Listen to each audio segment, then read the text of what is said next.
Hello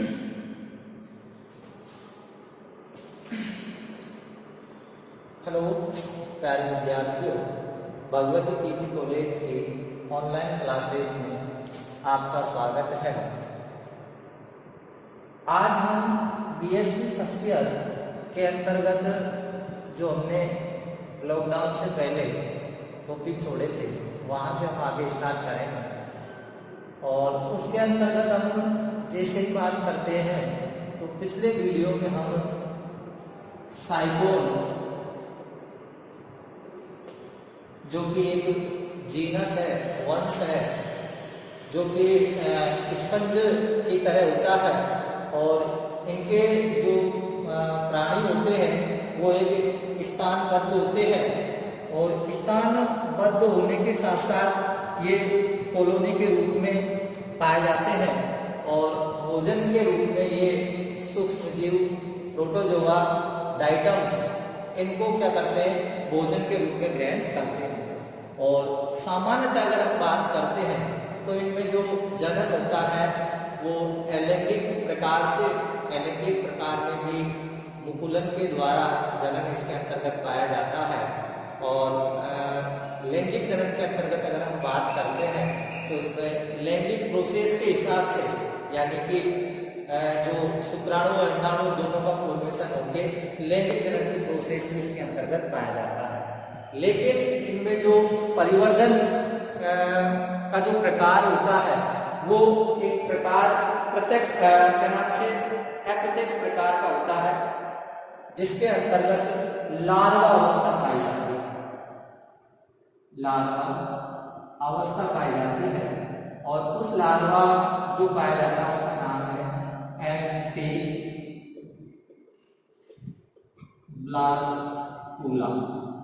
इसका ये जो लार्वा है उसका नाम है एम्फीब्लास्टुला। तो ये सामान्य से इसके बारे में जानकारी है। आज का हमारा जो टॉपिक रहेगा वो है स्केलेटन ऑफ साइकोन, साइकोन का कंकाल, साइकोन का कंकाल, इसके बारे में हम आज चर्चा करेंगे। साइकोन के हम कंकाल की जैसे ही बात करते हैं तो सबसे पहले आपको ध्यान होना चाहिए कि जो साइकोन है, साइकोन की जो बॉडी वॉल है वो बॉडी वॉल द्विस्तरीय होती है, यानी कि दो लेयरों से मिलकर बनी होती है। और आपने जैसे पढ़ा होगा ये इस प्रकार के अंतर्गत इसमें दो लेयर पाए जाते हैं।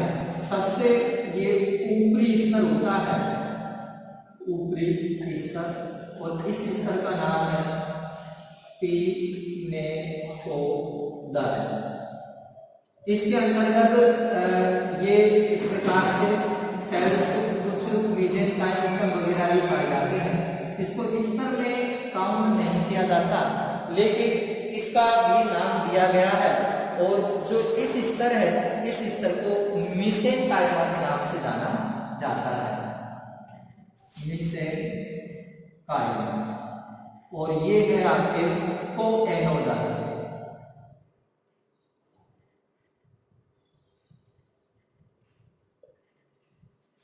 कोएनोडर के नाम से है, इसको जाना जाता है। तो इस प्रकार से इसमें पिनेकोडर व कोएनोडर दो प्रकार के ही इसके अंतर्गत स्तर पाए जाते हैं।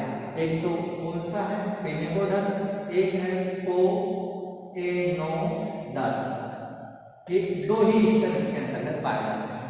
अब यहाँ से हम इसकी बात करते हैं साइकोन का जो कंकाल होता है वो साइकोन का कंकाल, साइकोन का जो कंकाल है वो कंकाल कंटिकाओं का बना होता है।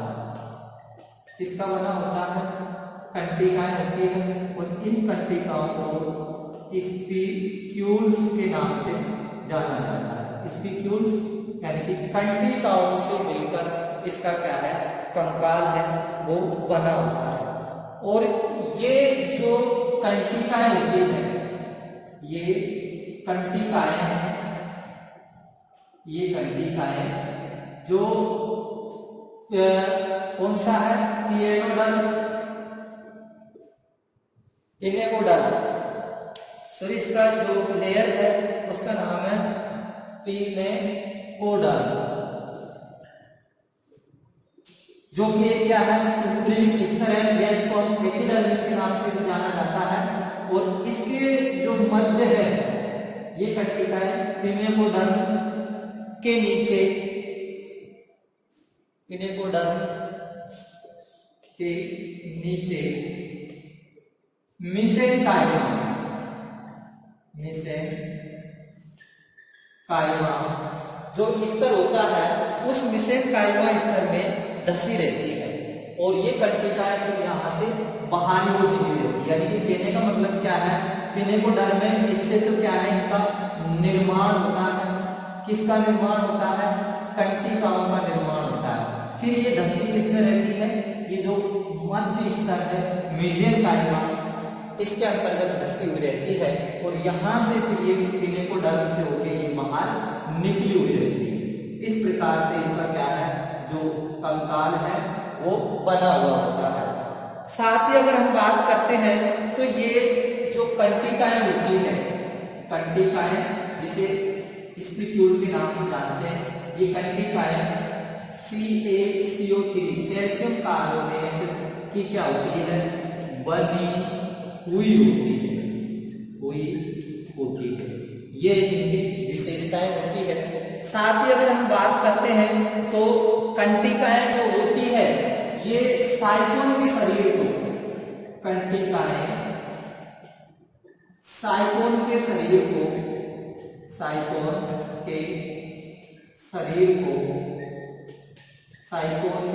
को आधार प्रदान करती है। या आधार का मतलब होता है एक उनको मतलब कि खड़े रखना, या उसका जो शरीर होता है उसकी जो आकृति होती है वो किसके द्वारा बनी होती है, कंटिकाओं के द्वारा बनी होती है। यानी कि जिस प्रकार से अपना स्केलेटन होता है तो स्केलेटन से अपन क्या है, खड़े हुए हड्डियों की वजह से अगर अपने शरीर में से हड्डियां निकाल दी जाती है तो हम एक थैले के अंदर पैक कर लिए जाते हैं। तो इसी प्रकार से कंटिकाएं होती है, इनके शरीर है, इनका शरीर साइकोन का जो शरीर होता है उसको आधार प्रदान करने का कार्य करती है। अब हम बात करते हैं ये जो कंटिकाएं हैं इनका निर्माण स्क्लेरोब्लास्ट, इन कंटिकाओं का निर्माण जो होता है वो आपको स्क्लेरोब्लास्ट जो सेल्स होती है उनके द्वारा इनका क्या होता है, निर्माण होता है। स्क्लेरोब्लास्ट जो सेल्स होती है उन सेल्स के, इन कंटिकाओं का निर्माण स्क्लेरोब्लास्ट सेल्स के द्वारा होता है। यानी कि आपको ध्यान हो तो मैंने जो ये बॉडी बोल पढ़ाई थी उस बॉडी बोल के अंतर्गत पिनेकोडर्म, मेसेनकाइमा और कोएनोडर्म, तो इनके अंतर्गत विभिन्न प्रकार की जो सेल्स है, जर्म सेल्स है, स्क्लेरोब्लास्ट सेल्स है, अमीबो सेल्स है, ये सब मैंने आपको बताई थी। तो इस आधार पर इन कंटिकाओं का निर्माण स्क्लेरोब्लास्ट सेल्स के द्वारा होता है। और ये जो कंटिकाएं होती है ये कंटिकाएं निम्न प्रकार की है। यानी कि क्या है, साइकोन का जो शरीर होता है वो कंटिकाओं से निर्मित होता है। ये कंटिकाएं पिनेकोडर्म के नीचे जो मेसेनकाइमा स्तर होता है उसमें धसी हुई रहती है और ये कैल्शियम कार्बोनेट की बनी हुई होती है। कंटिकाएं साइकोन के शरीर को एक आधार स्तंभ प्रदान करती है। इन कंटिकाओं का निर्माण स्क्लेरोब्लास्ट सेल्स है उनके द्वारा होती है और ये कंटिकाएं फिर निम्न प्रकार की होती है। सबसे पहले जो कंटिका है उसका नाम है मोनाजोन, फर्स्ट प्रकार की है मोनाजोन, स्पिक्यूल्स के नाम से इनको जाना जाता है। स्पिक्यूल्स इनको बोला जाता है एकाक्ष कंटिका। किसके नाम से जाना जाता है इनको? एकाक्ष कंटिकाएं। यानी कि इन कंटिकाओं का जो निर्माण होता है वो एक अक्ष की ओर होता है। इसके जो एरो पर लिख सकते हैं, एक अक्ष की और निर्माण। एक अक्ष जो कंटिकाएं हम बोलते हैं, इन कंटिकाओं का निर्माण एक अक्ष यानी कि एक अक्ष की ओर होता है। साथ ही ये कंटिकाएं सुई के समान या छड़ के समान होती है। ये सुई के समान या जो छड़ होती है उस छड़ के समान होती है। या तो सुई के समान दिखाई देगी आपको या छड़ के समान दिखाई देगी। और इनके जो सिरे होते हैं वो कैसे होते हैं? नुकीले होते हैं। इनके जो सिरे हैं जो कैसे होते हैं? नुकीले सिरे होते हैं। और कभी कभी ये क्या है? वक्रित रूप में भी पाई जाती है, कर्व की तरह भी पाई जाती है, यानी कि वक्रित भी होती है। तो एक अक्ष जो कंटिकाएं होती है वो एक ही अक्ष होती है, उसकी ओर क्या करती है? निर्माण करती है, अक्ष के चारों ओर वृद्धि होने लगती है। साथ ही ये सुई के समान या छड़ के समान दिखाई देती है। और इनके जो सिरे होते हैं वो कैसे होते हैं? नुकीले होते हैं। साथ ही ये वक्रित भी होती है। अब हम बात करते हैं, ये निम्न दो प्रकार की होती है। मोनो एक्सोन है, ये भी क्या है? निम्न दो प्रकार के हैं। कौन से प्रकार की है? दो प्रकार की। इसमें से जो पहली है उसका नाम है मोनोएक्टिनल।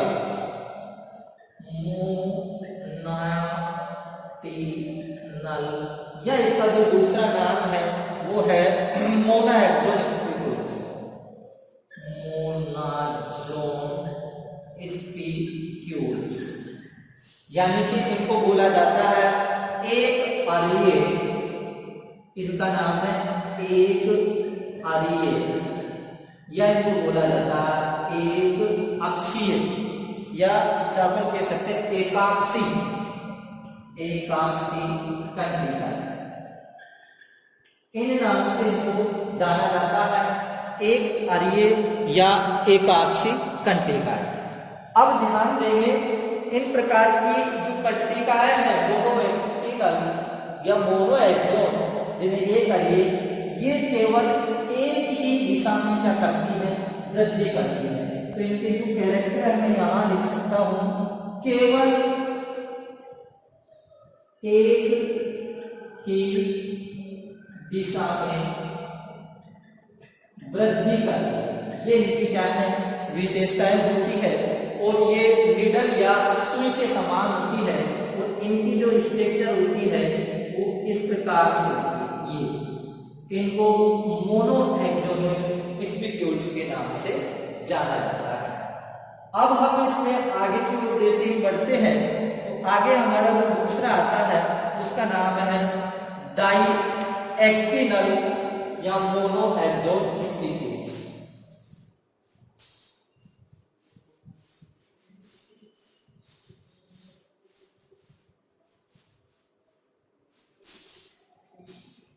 दूसरा जो हमारे पास आता है डी करके, वो है डाइएक्टिनल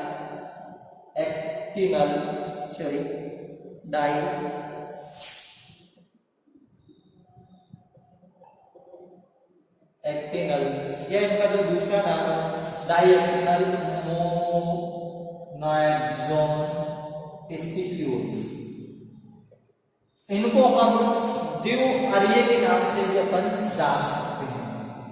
द्विअरीय कंटिका ये होती है।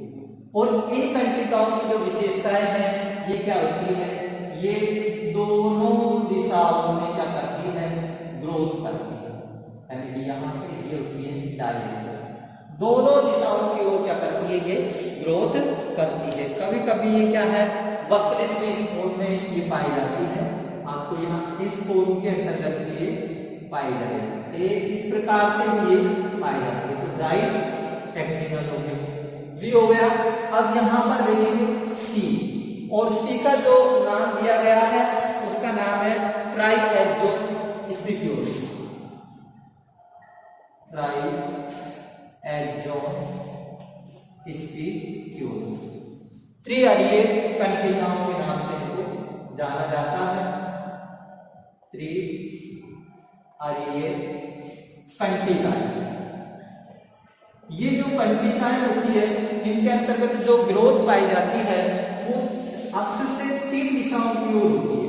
ये इस प्रकार से, ये इस प्रकार की होती है, ये इस प्रकार की क्या होती है, स्पिक्यूल्स यानी कंटिकाएं होती है। तो तीनों दिशाओं की ओर क्या करती है, ग्रोथ करती है। अब हमारा एबीसी और डी आ जाता है ट्रेटाएक्सोन, ट्रेटाएक्सोन स्पिक्यूल्स। ये क्या होती है, ये 4 दिशाओं की ओर क्या करती है, ग्रोथ करती है। यानी कि जो अपना अक्ष होता है उस अक्ष से कितनी 4 दिशाओं की ओर क्या करती है, ये ग्रोथ करती है। ये इस प्रकार से 4 दिशाओं में क्या करेगी, ग्रोथ करेगी। तो इसको हम ट्रेटाएक्सोन स्पिक्यूल्स के नाम से जानते हैं। तो जो साइकोन होती है उस साइकोन के अंतर्गत जो स्पिक्यूल्स पाए जाते हैं वो मोनोएक्सोन, डाईएक्सोन, ट्राईएक्सोन और टेट्राएक्सोन स्पिक्यूल्स, यानी कि एक अरीय, द्विअरीय, त्रिअरीय, चतुर्थअरीय कंटिकाओं के रूप में पाई जाती है। ये जो कंटिकाएं होती है ये एक स्केलेटन का क्या करती है, निर्माण करती है। तो यहाँ अपन ने क्या पढ़ा भाई, कंटिका ये पढ़ी और इसका जो स्केलेटन है उसको पढ़ा। यानी कि साइकोन का जो कंकाल है वो कंटिकाओं से निर्मित होता है। कंटिकाएं यूनिमोडर्म मेसेंकाइमा के नीचे स्थित रहती है, कैल्शियम कार्बोनेट की बनी होती है और ये साइकोन के शरीर को क्या है, आधार प्रदान करने का कार्य करती है। इन कंटिकाओं का निर्माण है वो स्क्लेरोब्लास्ट जो सेल्स होती है उनके द्वारा होता है। और ये कंटिकाएं जो होती है निम्न प्रकार की होती है, जिनको मोनोएक्सोन स्पिक्यूल यानी एकाक्ष कंटिकाएं एक अक्ष को निर्माण करेगी, सुई के समान या छड़ के समान होती है, न्यूक्लियर के सिरे होते हैं और ये बकवित भी होती है। और ये फिर निम्न प्रकार की होती है, मोनोएक्सोन एक्टिनिल है, डाईएक्सोन है, फिर उसके बाद में ट्राई है, ट्रेटा है, ये इनके क्या है, टाइप होते हैं। अब हम आगे की ओर बढ़ेंगे तब आता हमारा फॉर्मेशन ऑफ स्पिक्यूल्स, यानी कि जो कंटिकाएं हैं उन कंटिकाओं का निर्माण किस प्रकार से होता है। तो देखेंगे कंटिकाओं का निर्माण है वो स्क्लेरोब्लास्ट जो सेल्स होती है उनके द्वारा ये इनका क्या होता है, निर्माण होता है।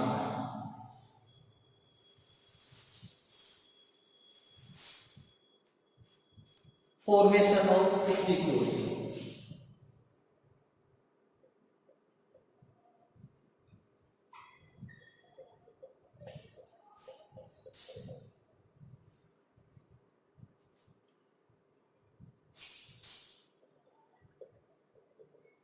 कंटिकाओं का निर्माण। तो ये मैं आपको बता चुका हूं कि साइकोन में कंटिकाओं का जो निर्माण होता है वो स्क्लेरोब्लास्ट सेल्स के द्वारा होता है। तो ये तो मैं बता चुका हूं, कंटिकाओं का निर्माण स्क्लेरोब्लास्ट सेल्स के द्वारा होता है। स्क्लेरो जो ब्लास्ट सेल्स होती है उनके द्वारा, सॉरी स्क्लेरोसाइट सेल्स होती है, स्क्लेरो ब्लास्ट सेल्स के द्वारा या इनको स्क्लेरोसाइट सेल्स के द्वारा है उनका क्या होता है भाई, निर्माण होता है। और स्क्लेरोसाइट करते हैं थोड़ा सा स्क्लेरोसाइट सेल्स है, स्क्लेरोसाइट सेल्स,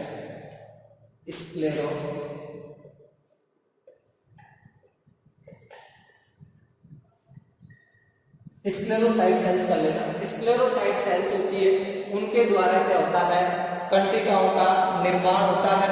और इनका जो स्त्रावण होगा यानी कि स्क्लेरोब्लास्ट जो सेल्स है उनके द्वारा जो स्त्रावन होता है और उस स्त्रावन पदार्थ से होता है किसका निर्माण, स्पिक्यूल या कंटिकाओं का निर्माण।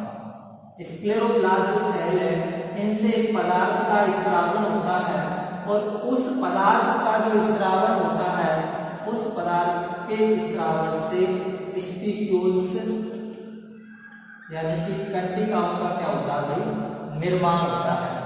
लेकिन अब आप यहाँ ध्यान देंगे इनका जो स्क्लेरोप्लास्ट ये साइड जो सेल्स होती है इनका जो उद्भव होता है वो किससे होता है, पिनेकोडर्म यानी कि एपिडर्मिस से इनका क्या होता है भाई, उद्भव होता है।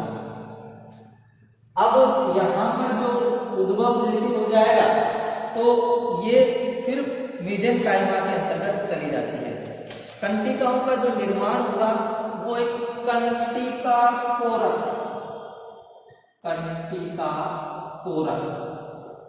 जिसे अपन स्क्लेरोब्लास्ट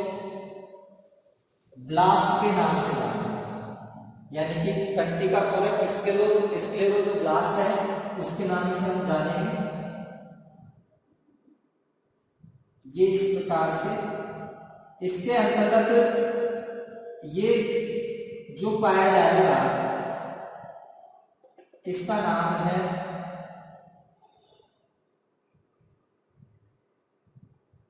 स्क्लेरो,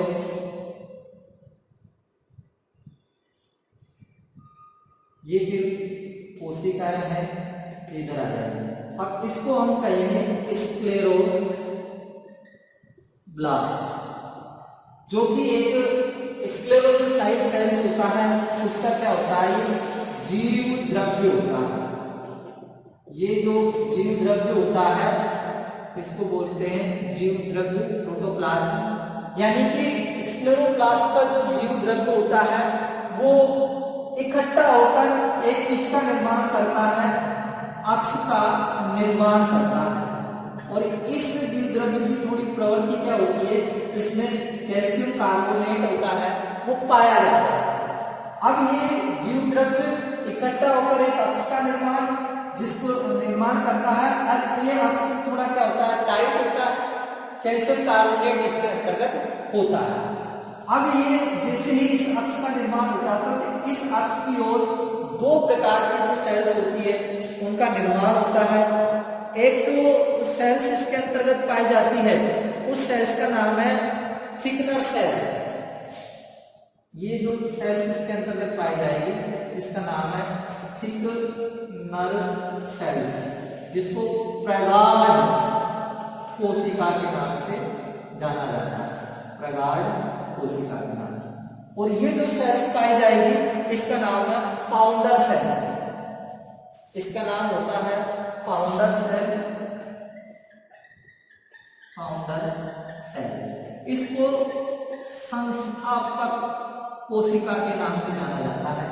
ये कोशिका होती है, स्पिक्यूल्स की क्या है, लंबाई है, उस लंबाई के लिए जिम्मेदार होती है। और ये जो फाउंडर जो सेल्स होती है ये स्पिक्यूल्स को एक स्थायित्व यानी कि एक जगह स्थायित्व रखने का कार्य करती है। अब धीरे धीरे जैसे ही स्पिक्यूल्स बॉडी से क्या आने लगता है, बाहर आने लगता है, और जैसे ही ये बाहर आने लगता है तो इसके अंतर्गत क्या है, ये स्पिक्यूल्स होंगे। ये स्पिक्यूल्स तो क्या है, बाहर की ओर निकलना क्या कर देते हैं, प्रारंभ कर देते हैं। स्पिक्यूल्स होंगे, ये स्पिक्यूल्स इस प्रकार से बाहर निकलना प्रारंभ कर देते हैं।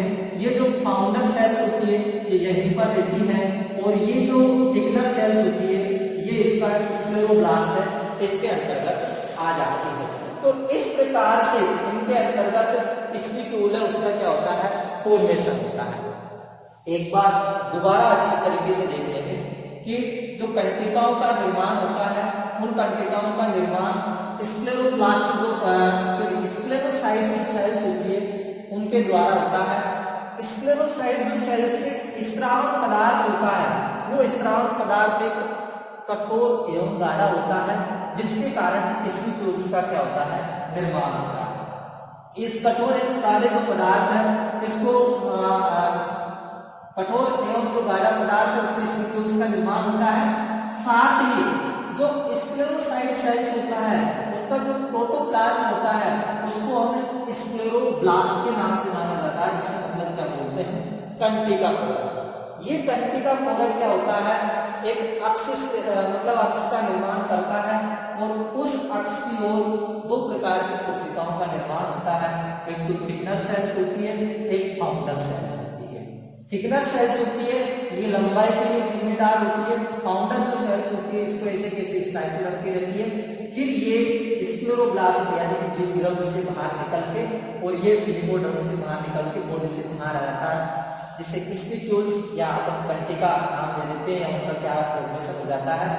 ये थिकनर सेल्स होती है, ये इसके प्रोटोप्लाज्म है, इसके अंतर्गत ही रहती है और अन्य जो कंटिकाएं हैं उनका निर्माण करती है। अब यहाँ ध्यान देंगे कि जो कंटिकाएं हैं, जैसे मान लीजिए एक अक्षीय है, एक अक्षीय के लिए जो कंटिकाएं का निर्माण होगा तो उसके लिए एक फाउंडर सेल और एक थिकनर सेल चाहिए। जैसे अगर द्विअरीय बन जाती है तो उसके लिए फिर क्या चाहिए, द्विअरीय के लिए दो थिकनर चाहिए और दो ही हमें फाउंडर।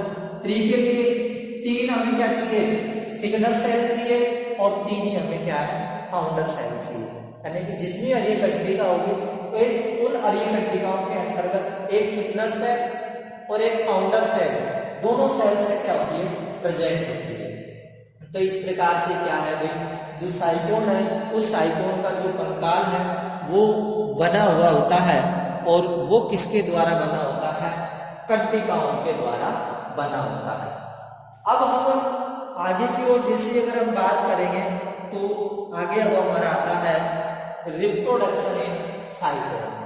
साइटोन के अंतर्गत जो जनन है उस जनन को हम पढ़ने जाएंगे, लेकिन रिप्रोडक्शन ऑफ साइकोन है, इस साइकोन के अंतर्गत लैंगिक और अलैंगिक दोनों प्रकार का जनन है इसके अंतर्गत पाया जाता है। लैंगिक जनन और अलैंगिक जनन में से हम सबसे पहले जो चर्चा करने वाले हैं वो करेंगे इसमें हम अलैंगिक जनन। और अलैंगिक जनन सामान्यतः इसके अंतर्गत रीजनरेशन की प्रोसेस के द्वारा और बडिंग प्रोसेस के द्वारा यानी कि मुकुलन के द्वारा इसके अंतर्गत है अलैंगिक जनन पाया जाता है। सेक्सुअल रिप्रोडक्शन यानी कि जो लैंगिक जनन होगा उसके अंतर्गत गैमेटोजेनेसिस और oogenesis दोनों ही प्रोसेस इसके अंतर्गत होगी, लेकिन ये प्रोसेस काफ़ी बड़ी है तो इसको हम नेक्स्ट वीडियो में देखने वाले हैं। आज के वीडियो में केवल हमने स्केलेटन ऑफ साइकोन का जो कंकाल है वो पढ़ा है और एक सिंपल वे में अगर आप पढ़ के अगर समझते हो साइकोन का जो कंकाल है वो कंटिकाओं का मिलकर बना होता है। कंटिकाएं क्या होती है, कठोर संरचना होती है, कैल्शियम कार्बोनेट की बनी होती है। स्क्लेरोसाइट सेल से उनसे इनका क्या होता है, निर्माण होता है, शरीर को आधार प्रदान करने का कार्य करता है और ये फिर निम्न प्रकार की है। एक अरीय है, एक अरीय के अंतर्गत एक सिरे की ओर वृद्धि करेगी, द्विअरीय में दो सिरों की ओर वृद्धि करेगी, ट्रेटा में तीन और उसमें ट्राई में तीन, ट्रेटा में चार सिरों की ओर वृद्धि करेगी। फिर फॉर्मेशन है, फॉर्मेशन के अंतर्गत स्क्लेरोब्लास्ट से जो सेल्स है उसके द्वारा जो स्रावित पदार्थ होता है उससे क्या है, स्पिक्यूल का निर्माण होता है। लेकिन स्क्लेरोसाइट सेल का जो जीव द्रव्य होता है वो स्क्लेरोब्लास्ट कहलाता है। स्क्लेरोब्लास्ट है वो धीरे धीरे अक्ष की ओर वृद्धि करता है। अक्ष पर जैसे वृद्धि करेगा तो थिकनर सेल और फाउंडर सेल का निर्माण होता है। थिकनर सेल लंबाई के लिए जिम्मेदार, फाउंडर संस्थापक के लिए जिम्मेदार होती है और फिर ये शरीर से बाहर निकल जाता है और कंटिकाओं का क्या हो जाता है, फॉर्मेशन हो जाता है। तो इस प्रकार से साइकोन का जो कंकाल है वो होता है। आज के वीडियो में बस इतना है।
To learn more about adding and customizing zoom and pan animations to your video, check out the other Getting Started tutorials on our website. We've talked about some of the tabs already, but be sure to explore the others for adding and editing special effects. If they don't all show up as tabs, click on the More tab to explore others, like the speech-to-text capabilities and captions, and the improved quizzing. Also, transitions can now be dragged directly to the timeline and added on top of clips. So we've shown a few ways you can navigate and edit your video, but how do you get content into your video? To make a new screen recording, click the Record the Screen button. If you already have an audio or video recording you'd like to use, click the Import Media button. When you're done with your video project, you'll need to click the Produce and Share button to create a shareable video.